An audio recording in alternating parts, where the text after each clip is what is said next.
welcome to another new day of love and growth and opportunity. Let us gently close our eyes down together and just allow ourselves to land fully in our bodies this morning.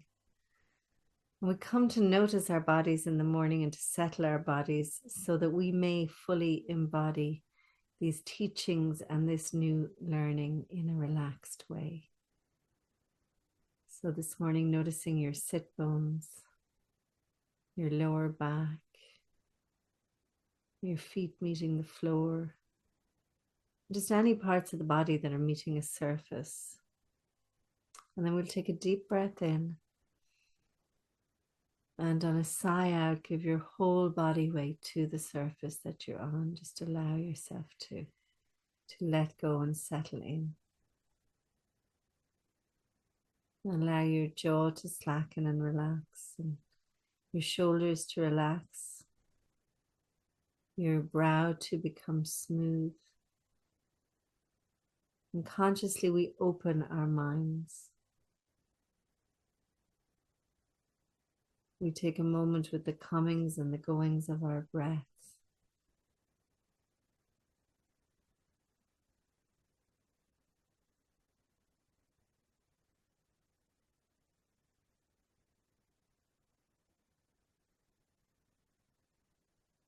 And we consciously make our prayer to the universe. We begin this day in gratitude. We open our hearts and we surrender to love. We ask the love to lead the way through the minutes and the hours of this new day. We welcome joy, fun, and abundant prosperity. We recognize that all encounters are wholesome, and that all experiences can be met with a peaceful heart that is anchored in the truth that we are one, that we are love, and that we are free. And so we release these words and we let it be. And today we're on review lesson 54. So here's our ideas for today. I have no neutral thoughts. I see no neutral things. I am not alone in experiencing the effects of my seeing, and I am not alone in experiencing the effects of my thoughts. And then the last one, I am determined to see. And I love that one because it's like, turning on a switch to something new, to a whole new way of being, a whole new way of thinking. So let's visit the first one. I have no neutral thoughts. Neutral thoughts are impossible because all thoughts have power. They will either make a false world or lead me to the real one. Thoughts cannot be without effects. So in a way, we're all the time in prayer. However, most of it is unconscious. And what we're trying to do is make the unconscious conscious so that we're thinking with love and we're thinking with Christ consciousness. So thoughts cannot be without effects. As the world I see arises from my thinking errors, so will the real world, the beauty, the truth, rise before my eyes as I let my errors be corrected. So I'm willing to go to my inner wisdom or to spirit to be corrected. Now, I sometimes have a little bit of difficulty with the word correction, but we're looking for new perception. We're looking to let go of limitations. So in this instance, I'm happy to accept correction. My thoughts cannot be both true and false. They must be one or the other. And so what I see shows me which they are. So if I'm looking on illusions, I know my thoughts are false. If I'm looking on love and I'm seeing through eyes of love, I know that it is true. I see no neutral things. What I see witnesses to what I think. So if I did not think, I would not exist because life is a thought.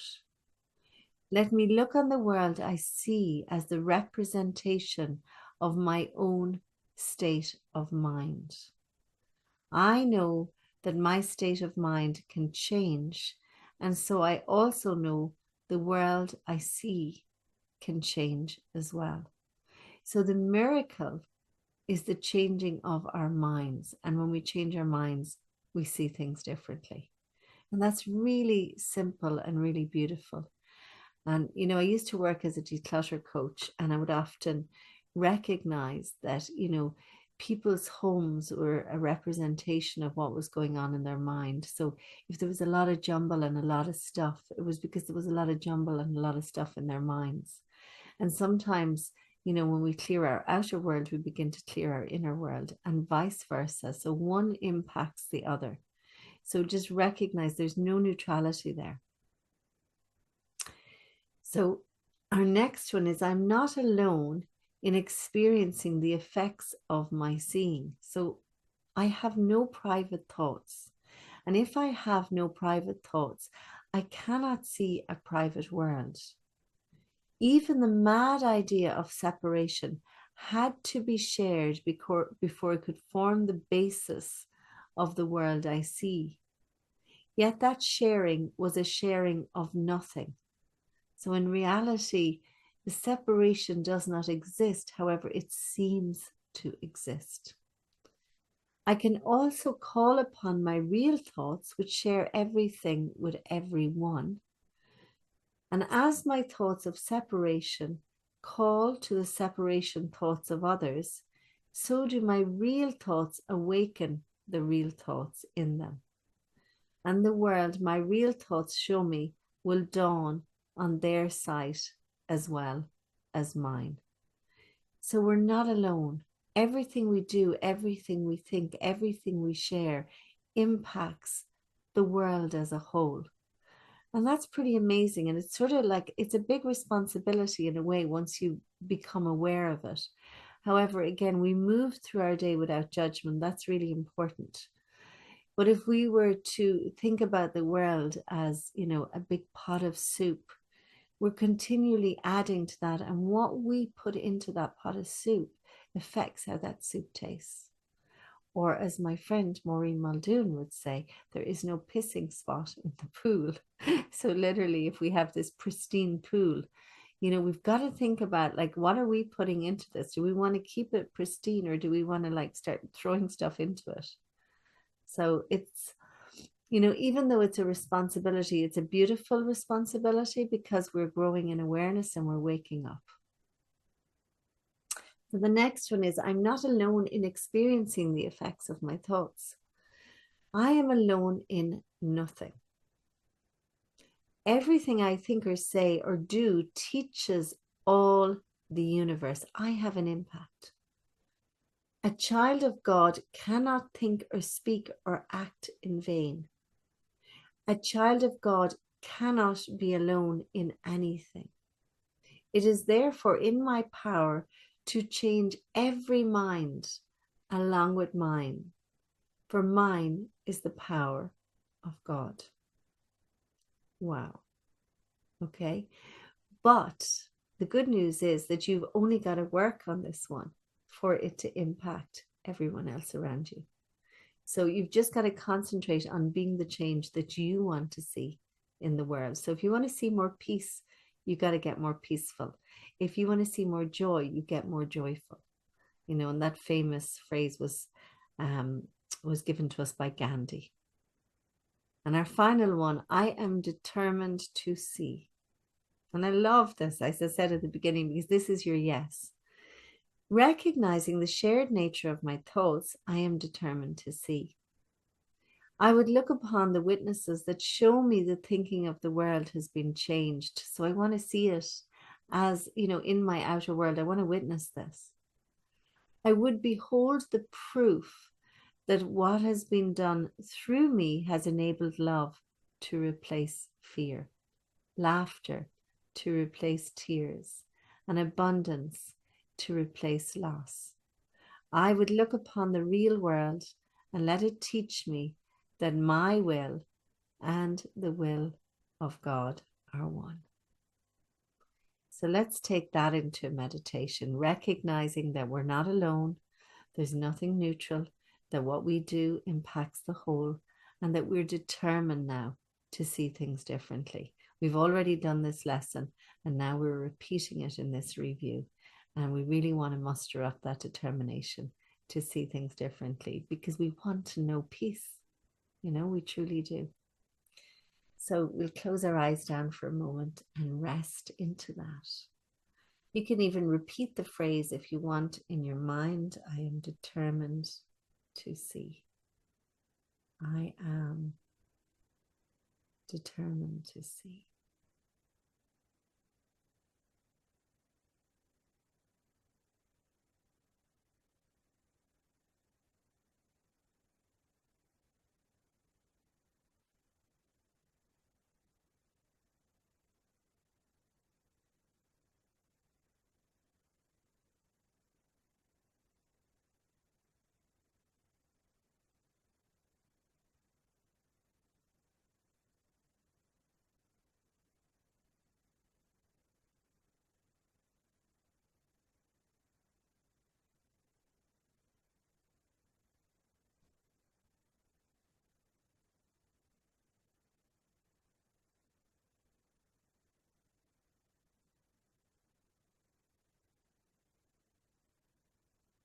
When you're ready, gently opening your eyes and bringing your awareness back.